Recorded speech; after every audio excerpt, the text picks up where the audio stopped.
artinya dia sakit karena dari tadi awal masuk kelas sudah lemas. Oke, kalau Halimah tidak sanggup untuk mengikuti pembelajaran hari ini, tolong Dinda antarkan Halimah untuk beristirahat lebih dulu.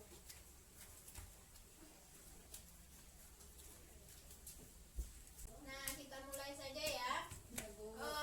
Materi kita hari ini tentang kerjasama ekonomi internasional. Nah, tolong Dinda hapus papan dulu.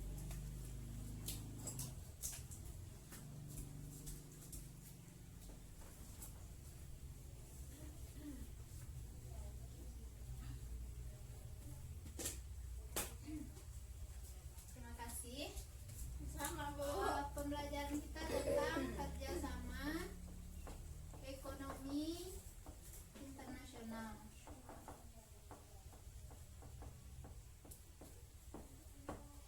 Nah, sebelum kita mulai pembelajaran, tentunya kita mengetahui dulu tujuan pembelajaran kita. Yang pertama yaitu siswa mampu menjelaskan dengan benar pengertian kerjasama ekonomi internasional dari sebuah fakta yang Ibu jelaskan nanti. Nah, yang kedua, diberikan beberapa pernyataan, siswa dapat menjelaskan bentuk-bentuk kerjasama ekonomi internasional. Dan yang ketiga, diberikan beberapa pernyataan, siswa dapat menganalisis manfaat kerjasama ekonomi internasional tersebut.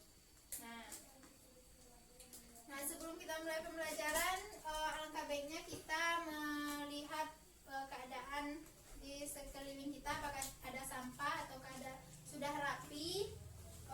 Dan persiapkan buku catatannya, alat tulisnya, agar pembelajaran berlangsung dengan lancar. Dan pembelajaran Ibu ada satu peraturan yang sangat harus dipatuhi. Ibu sangat anti sekali dengan siswa yang mengoperasikan HP saat pembelajaran berlangsung. Nah, jika ada kedapatan nanti yang mengoperasikan HP, HP-nya akan Ibu sita dan akan Ibu berikan pada saat semester berakhir. Oke? Oke, Bu. Nah, langsung saja. Sebelumnya, apakah ada yang sudah mengetahui apa itu kerjasama ekonomi internasional? Belum. Belum ada? Belum. Oke, jika belum ada, bisa Ananda lihat atau Ananda perhatikan di PPT ini. Apakah Ananda, tentunya Ananda mempunyai alat tulis ataupun HP atau alat-alat elektronik yang diproduksi atau didapatkan dari negara lain. Contohnya, Ibu contohkan spidol Ibu ini tertulis di sini made in Jepang. Nah, berarti spidol ini diproduksi oleh Jepang. Nah, coba lihat alat tulisan Anda, apakah ada made in negara lain? Tidak, Bu. Ada, Bu. Nah, ada apa contohnya, Dinda? Dia Jepang. sebutkan. Nah, ya sama ya.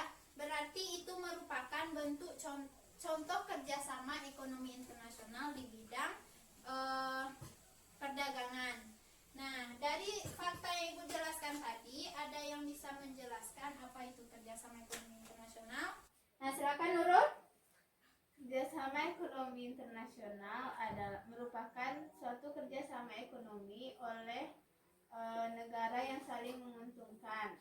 Nah, benar sekali yang dikatakan Nurul. Nah, dari pengertian Nurul tadi, dia menyebutkan bahwa kerjasama ekonomi internasional itu suatu kerjasama oleh negara-negara yang saling menguntungkan. Nah, jika tidak saling menguntungkan, apakah tetap bekerja sama? Ada yang bisa memberikan opsi? Silakan, Febiola. Tetap bekerja sama, Bu. Karena biar negara kita tidak seperti Korea Utara yang perekonomiannya tertutup dan kaku. Oke, benar sekali. Ada lagi? Saya, Bu, Silakan. tidak bekerja sama lagi, Bu, karena zaman sekarang kita menggunakan sistem simbiosis mutualisme. Jadi jika tidak saling menguntungkan, mereka tidak akan bekerja sama lagi. Nah, oke. Nah, benar sekali yang dikatakan oleh Ola dan Ainil. Nah, dari pernyataan tadi ada dua opsi. Yang pertama, Febiola menyebutkan tetap bekerja sama, Bu. Tunggu bentar ya.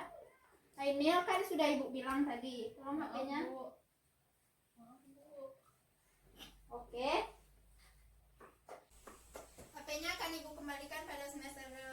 besok ya, akhir semester, karena tadi sudah Ibu bilang. Nah, ada 2 opsi. Yang pertama, tetap bekerja sama Bu, karena jangan sampai kita seperti Korea Utara yang ekonominya kaku gitu. Dan ini menyebutkan tidak bekerja sama lagi Bu, karena kita akan menggunakan simbiosis mutualisme. Jika tidak menguntungkan, maka kita tidak akan bekerja sama ya Bu. Nah, ini tentunya kita harus mengetahui apa sih faktor penyebab Indonesia bekerja sama dengan negara lain. Nah, yang pertama yaitu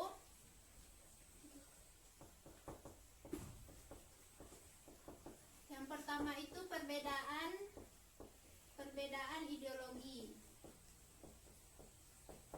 Nah, di setiap negara itu memiliki masalah.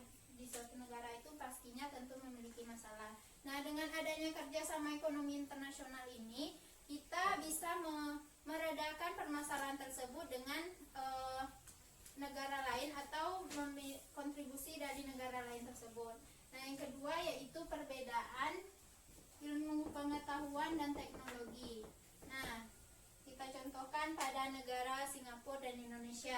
Nah, seperti yang kita tahu, Singapura merupakan negara yang ilmu pengetahuan dan teknologinya sangat canggih dan berkembang sangat pesat. Nah, dibandingkan dengan Indonesia yang IT-nya sangat lambat pergerakannya. Nah, melalui kerjasama ekonomi internasional ini kita bisa berkaca kepada negara tetangga tersebut agar kita mendapatkan dampak baik dari perkembangan ilmu pengetahuan teknologi tersebut.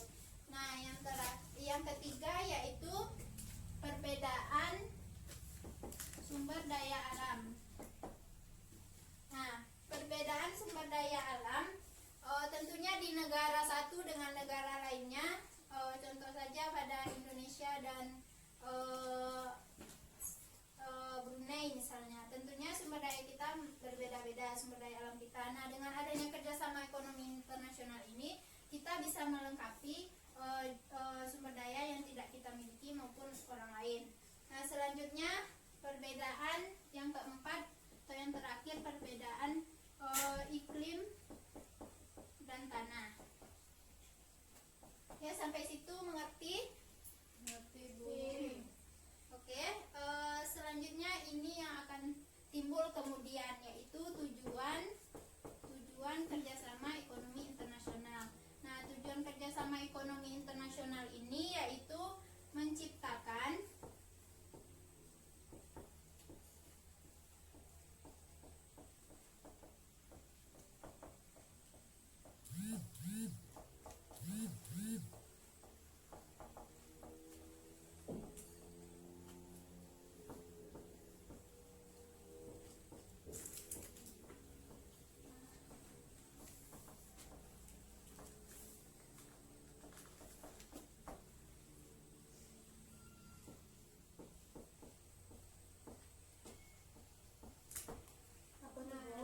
tujuan kerjasama ekonomi internasional ini. Tolong bacakan Dinda. Dinda tidur Bu. Astagfirullah. Nah, Dinda tolong. Oke. Sepertinya Dinda tidak fokus dalam pembelajaran ini. Tolong bacakan tujuan dari kerjasama ekonomi internasional ini. Tujuan dari kerjasama ekonomi internasional yaitu menciptakan kesejahteraan di suatu negara yang melakukan kerjasama. Nah, oke. Nah, sepertinya Dinda tidak fokus, ada yang tidak fokus pada pembelajaran ini. Ibu akan memberikan games agar meningkatkan konsentrasi dalam belajar kita. Nah, gamesnya dinamakan dengan kata Pak Budi. Nah, kalau ada Ibu sebutkan nanti kata Pak Budi, maka kalian Ananda harus melaksanakan apa yang Ibu katakan tadi. Nah, begitupun sebaliknya, jika Ibu tidak mengatakan kata Pak Budi, maka hal itu tidak dikerjakan. Nah, contohnya kata Pak Budi duduk, maka kalian harus duduk. Oke? Nah, permainan ini dimulai dengan kata Pak Budi. Permainan dimulai. Nah, permainan ini juga akan berakhir pada kata Pak Budi. Permainan ini berakhir. Jika belum ada kata Pak Budi permainan berakhir, maka belum berakhir permainannya. Oke, siap untuk melakukan gamesnya? Siap Bu. Nah, oke.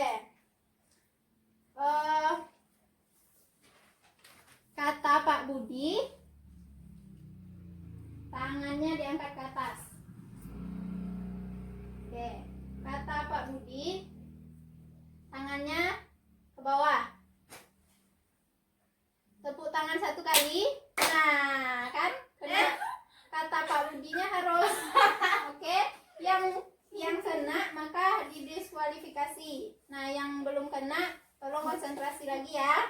Siap, Bu. Selanjutnya Bu, kata kami ikut, Bu. tidak usah ikut lagi. Nah, yang belum bertiga ini ya, yang masih belum didiskualifikasi. Nah, selanjutnya kata Pak Budi, tepuk tangan 2 kali. Kata Pak Budi, berdiri. Kata Pak Budi, duduk. Tepuk tangan sekali. Oke, masih fokus. Kata Pak Budi, tangannya ke kanan.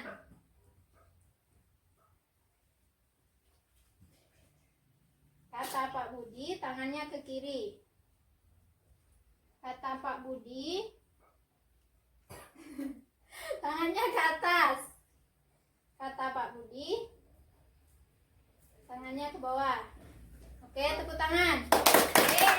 Berarti kena semua karena kata Pak Budi permainannya baru selesai hari ini. Nah, oke, berarti semuanya belum fokus ya. Ya, Bu. Nah, untuk berikutnya harus fokus lagi ya dalam belajar. Ya, Bu. Ya. Nah, sampai sini ada yang ingin ditanyakan? Tidak, Bu.